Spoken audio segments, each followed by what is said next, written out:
প্রধান উপদেষ্টার কার্যালয়ে ডক্টর মোহাম্মদ ইউনূসের সঙ্গে বৈঠক করেছেন বিভিন্ন মন্ত্রণালয়ের সচিবরা। বৈঠকের সবশেষ খবর জানাতে সরাসরি যুক্ত হচ্ছেন আজহার লিমন। লিমন, প্রধান উপদেষ্টার সাথে সচিবদের বৈঠকে কোন কোন বিষয় নিয়ে আলোচনা হয়েছে?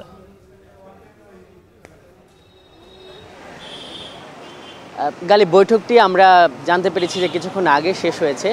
তবে এই বৈঠকের ব্যাপারে আনুষ্ঠানিকভাবে প্রধান উপদেষ্টার প্রেস উইং আমাদের কিছু জানায়নি। কর্মকর্তারা আমাকে এটি জানিয়েছে যে কিছুক্ষণ পর মন্ত্রিপরিষদ বিভাগ থেকে একটি প্রেস রিলিজ দেওয়া হবে, সেখানে এই বৈঠকের বিস্তারিত থাকবে।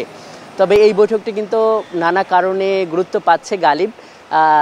প্রধান যে বিষয়টি সেটা হলো যে আগে যেটি প্রধানমন্ত্রীর কার্যালয় ছিল, সেখানে প্রধান উপদেষ্টার সঙ্গে এই সরকারের সকল যেই সচিবরা রয়েছে, শীর্ষ কর্মকর্তারা রয়েছে, তাদের সাথে আজকে মিটিংটি হচ্ছে। এটি এই অন্তর্বর্তীকালীন সরকার গঠনের পর সব থেকে বড় মিটিং। সব সচিবরা এখানে আছে, 55টি মন্ত্রণালয়ের সচিবরা এখানে আছেন। এরকম আরেকটি মিটিং অবশ্য এর আগে হয়েছিল গেল মাসের 12 তারিখে। তখন কিন্তু সব সচিবরা এখানে ছিলেন না, ছিলেন 25টি মন্ত্রণালয়ের সচিব। তো যেই কারণে আসলে এই বৈঠকের ব্যাপারে সবার নজর আছে।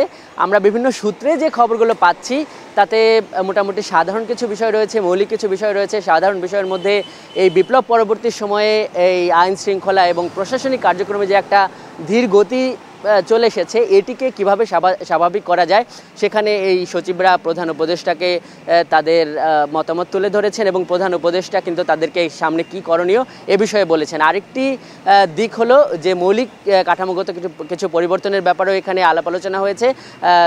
যেমন বিপ্লবের আলোকে রাষ্ট্র সংস্কারের যে কথাগুলো বলা হচ্ছে, সেইখানে সরকারের পদক্ষেপ কী হবে, প্রধান উপদেষ্টা এই সরকারের যারা শীর্ষ কর্মকর্তা রয়েছেন তাদের কিন্তু এখানে দিক নির্দেশনা দেবেন। এছাড়া দুর্নীতি দমন, অস্ত্র উদ্ধার, এই বিষয়গুলো কিন্তু এখানে গুরুত্ব পাচ্ছে বলে আমরা জেনেছি। তো গালিব, এই ছিল প্রধান উপদেষ্টার কার্যালয়ের সামনে থেকে আমার কাছে থাকা সবশেষ।